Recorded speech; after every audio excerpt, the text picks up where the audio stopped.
D'accord. C'est quel type d'étoile? Ça dépend. Il peut chercher à connaître ton nom réel. C'est-à-dire, il cherche, il dit, oh, ok, elle s'appelle Joël. Ou alors, il n'a pas besoin de ton nom que tout le monde connaît, il cherche le nom spirituel. Parce que spirituellement, chacun a un nom. Je ferme la parenthèse, sinon ça sera compliqué. Alors, il trouve ton nom spirituel. Quand il a trouvé ton nom spirituel, il a trouvé ton adresse de sang. C'est-à-dire, il sait de quelle famille tu sors. C'est l'adresse du sang. Et c'est ce qui compte dans le monde des esprits. C'est pas ton avenue, même si tu habites Gombe, il s'en tape. Il trouve l'adresse du sang. Quand il a trouvé l'adresse du sang, maintenant il dit, comme lui a pactisé pour avoir de l'argent dans les mondes des ténèbres, il dit que cette étoile, tout l'argent que cette étoile touchera, que ça ne dépasse pas $200. Et comme toi, tu es une étoile brillante, tu as été appelé à toucher plus que ça, qu'est-ce qui se passe? Tout ce que tu devais toucher est transféré. Toi, ta limite, $10. J'ai aimé ça, pasteur. Il faut toujours être réactif. Toi, ta limite, $100. Ta limite, $1000. Tu ne dépasses pas. Ta limite, $2000. Tu t'arrêtes là.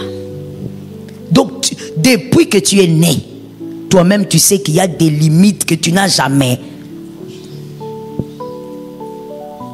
Il l'a pris et il a fait quoi? Il a décrété. Alors, comme je disais, si... As-tu déjà ressenti cette sensation étrange où tout semble bloqué dans ta vie, sans explication logique? Tu fais des efforts, tu pries, tu travailles, tu sèmes, mais la récolte tarde. Tu avances d'un pas et recules de deux. Tu fais tout bien, mais rien ne marche. Ce n'est pas de la paresse. Ce n'est pas de l'incompétence. C'est une guerre invisible. Une bataille spirituelle qui touche ton nom et ton argent. Ce message est un cri d'alerte. Les sorciers peuvent utiliser ton nom spirituel et ton argent comme des instruments d'envoûtement pour te lier, te détourner et t'éteindre spirituellement. Dans le monde spirituel, ton nom n'est pas qu'un simple assemblage de lettres. Il représente ton identité prophétique, ton appel, ta destinée, ton autorité et ton lien direct avec Dieu. C'est pourquoi Dieu a changé le nom d'Abraham en Abraham, de Jacob en Israël, de Simon en Pierre. Ton nom, c'est ta signature dans le monde invisible.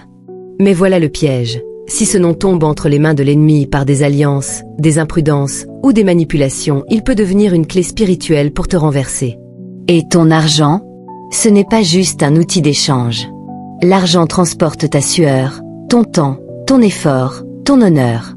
Quand un sorcier met la main sur ton argent, surtout s'il l'obtient à travers la ruse, la séduction ou la manipulation spirituelle, il prend une portion de ta vie.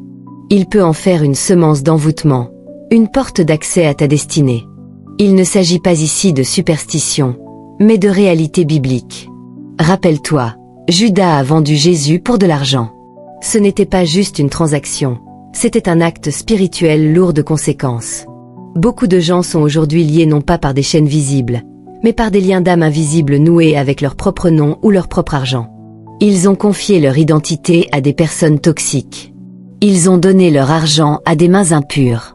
Et maintenant, ils sont dans la confusion, dans l'oppression, dans l'instabilité. Ils rêvent d'eau sale, d'argent perdu, de personnes qui volent leur sac ou leur nom. Ce ne sont pas de simples rêves.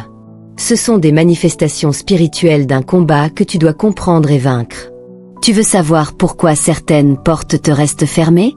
Pourquoi tu es toujours à 2 doigts de la percer, mais jamais dedans? Peut-être que ton nom est prononcé nuit après nuit dans un cercle occulte. Peut-être que ton argent est enterré spirituellement, placé sur un autel satanique. Il est temps de reprendre l'autorité spirituelle que Dieu t'a donnée. Il est temps de prier avec intelligence, avec feu et avec conscience. Car il est écrit dans Ésaïe 54, 17, « Aucune arme forgée contre toi ne réussira. » Mais cette promesse est pour ceux qui sont en Christ, conscients de leurs droits, alignés avec le ciel. Si tu es distrait, si tu es tiède, si tu ignores la profondeur du combat spirituel, tu perdras la bataille avant même qu'elle ne commence. Dieu veut que tu sois libre, que ton nom soit honoré, que ton argent soit sanctifié. C'est pourquoi tu dois prier, tu dois jeûner, tu dois proclamer que ton nom ne servira plus jamais d'objet de manipulation. Tu dois décréter que ton argent ne sera plus un point d'accès pour les ténèbres, mais un instrument de gloire pour le royaume. Tu dois annuler toute transaction occulte, toute parole de malédiction, tout pacte établi à ton insu. Beaucoup montrent une vie en façade sur les réseaux sociaux, mais dans le spirituel, ils sont enchaînés, dévêtus, confisqués. Leur nom circule sur les autels. Leur argent circule dans des lieux où leur âme ne devrait jamais entrer. Leurs photos, leurs reçus, leurs numéros, leur voix, tout cela est utilisé pour maintenir une prison invisible autour d'eux. Il faut briser cela par la vérité, par le sang de Jésus, et par le feu du Saint-Esprit. Tu n'es pas né pour échouer. Tu n'es pas né pour être utilisé comme cobaye dans le monde des ténèbres. Tu n'es pas né pour donner de l'énergie à ceux qui veulent ta chute. Ton nom est une promesse. Ton argent est une semence divine. Tu dois les récupérer, tu dois les protéger, tu dois les sanctifier. Il est temps de dire non à l'envoûtement caché, non aux manipulations douces, non à la pauvreté imposée spirituellement. Il est temps de dire oui à la délivrance, oui à la vérité, oui à la restitution de ton identité et de tes ressources. Reprends ton nom. Reprends ton argent. Reprends ton atmosphère. Et marche dans la liberté que Christ t'a donnée. Car ce n'est pas ton passé qui décide de ta vie. Ce ne sont pas les sorciers, ce ne sont pas les démons. C'est Dieu seul. Et si Dieu t'a choisi, personne ne peut te détruire. À condition que tu te lèves maintenant. Prie, combat, veille. Parce que la guerre spirituelle ne se gagne pas dans l'ignorance. Elle se gagne dans la révélation, la puissance et la consécration. Alors, que ce message pénètre ton âme. Que le feu de Dieu éclaire les zones obscures. Que ton nom reçoive une nouvelle onction. Que ton argent soit lavé dans le sang de l'agneau. Et que toute limitation soit levée maintenant, au nom puissant de Jésus-Christ. Grâce qui reste chez ce garçon et il a gardé dans son sac. Donc le garçon, lui, il part juste avec un billet qui va gaspiller, c'est fini. Mais le peu là, de grâce qui lui reste est resté encore chez l'occulte. Deuxième étape, ok? Troisième maintenant étape, c'est que maintenant, moi qui ai jeté l'argent là avec beaucoup de négligence, cet argent, le 1000 francs, est arrivé où? Chez l'occulte. Maintenant, l'occulte, ce qu'il fait, quand il touche l'argent, il sait quel type d'étoile a donné ça. Je peux ouvrir une parenthèse? Il y a tellement à dire que je me pose la question si j'aurai le temps. J'ouvre une parenthèse pour dire que lorsque comment je peux le dire? Lorsque l'occulte là, il voit le type d'étoile. Non, je vais le dire de manière simple pour que ça soit bien compris. Ne sois pas toujours en train de jubiler quand tu rencontres quelqu'un qui te dit tu as une grande étoile. Parce que bon, ça dépend des langages. Hein. Des fois, à tort, on dit tu as, mais normalement, c'est tu es. Mais généralement, dans le jargon, on dit tu as. Tu vois, si tu entres dans le 207, tu vois un gars te dit tu as une grande étoile. Toi, tu dis c'est un prophète que j'ai rencontré. Fais très attention. Fais très attention. Tout celui qui voit n'est pas prophète. Et la seule manière de vous avoir facilement, c'est de se déguiser en prophète. Faites très attention. Celui qui a vu ce que vous avez est dangereux. Et je le dis même dans tous les sens.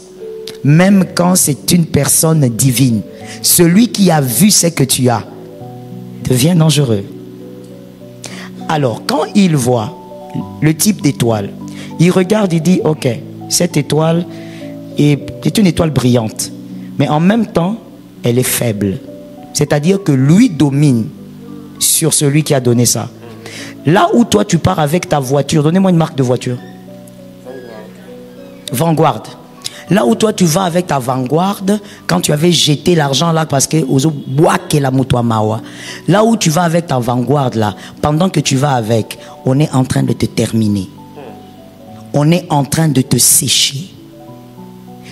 Tu arrives au travail, tu travailles. Mais il y a des personnes aussi hyper sensibles spirituellement. Et je précise que ça ne dépend pas de la prière. Parce que c'est quelque chose qui émane de l'étoile. Il y a des personnes hyper sensibles, on les voit même chez les païens. Quand on lui a volé quelque chose de spirituel, il le sent dans sa chair. vous allez remarquer que la personne vous dit, je sens une fatigue, je ne comprends pas. J'étais bien, je m'étais bien réveillé, mais j'arrive au travail, je me sens fatigué. Même les païens, certains ressentent ça parce que c'est une sensibilité que Dieu a mis dans les étoiles, dans certaines étoiles, selon sa volonté. Donc tout le monde ne ressent pas ça forcément. Mais il y a des gens qui ressentent ça dans leur chair. Ou alors, il était très bien, mais quand il arrive au travail, il sent la fièvre. Et cette fièvre, elle n'est pas graduelle. Brusquement, il commence à brûler de fièvre. Il dit, mais qu'est-ce que j'ai?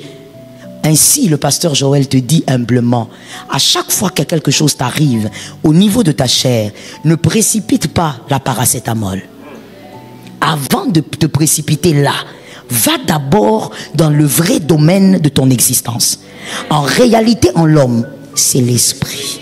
Commence d'abord par des paroles spirituelles contre ce que tu ressens. Et donc, cette personne commence à te sécher. Tu arrives avec ta vanguarde au travail et la journée commence, tu ne comprends pas. D'abord, ton atmosphère devient compliquée. Les gens sont bizarres avec toi. Toi-même, tu travailles, mais tu as trop de problèmes. Tu sens que tu es acculé. Ton argent est maintenant contrôlé quelque part. Et voici le domaine que je déteste avec ce système d'envoûtement par rapport à l'argent. Et je crois que je vais finir par là. Le domaine que je déteste, c'est, selon notre exemple, c'est le 40e point. 5. C'est le 5e. Le domaine que je déteste, c'est que il y a certains occultes qui ont pactisé dans le monde des ténèbres pour avoir de l'argent. Pas seulement la gloire, mais de l'argent. Quelqu'un m'a dit de l'argent. Et ces occultes-là, quand ils font ça, ils pactisent. Quand ils prennent ton argent par le biais de ce faux mendiant, et je crois que tu as compris que tu ne peux pas donner quelque chose sans prier,